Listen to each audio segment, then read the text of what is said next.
গল্ডি আজি প্ৰথমবাৰৰ কাৰণে জেঠিমাকৰ ঘৰত যাব গুৱাহাটীলৈ। দুইটাই ৰেডি হৈ ল'লো। এতিয়া আমি গোটেইকেইটা গৈ আছো। গাড়ী একদম ভৰ্তি হৈ আছে, পুৰা বেডিং। এইজনাই আৰু ফুৰিব পাই হাঁহি হাঁহি গৈ আছে। এতিয়া গাড়ীখনক অলপমান খানা খুৱাও বুলি পেট্ৰল পাম্পত সোমালো। মাজতে দেউতাকেও লৈ ল'লে মৰমৰ উৎপাতত ৰ'বই নোৱাৰিলে। মামা আৰু ভাগিন ঠিকছে শুইছে।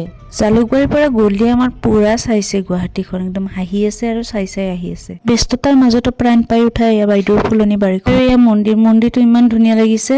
বাইদেউৰ ঘৰ পায়ে আমি অলপ বাহিৰত ওলাই আহিলো খাবৰ কাৰণে, মানে চেলৰুটি আৰু ফুচকা। আৰু এটা জেঠিমাক মানে মিৰ ফালৰ পৰা ঠিকছে গিফ্ট লৈ আছে, ভৰিৰ পৰা গললৈকে।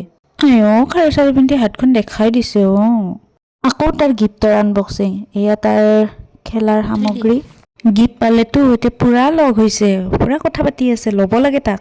এক ৰাতি বাইদেউৰ ঘৰত থাকি বাবুক ৰঙিয়াত নমাই দি ধেমাজি যাব। আমি এতিয়া ঘৰ গৈ আছো। Bye bye.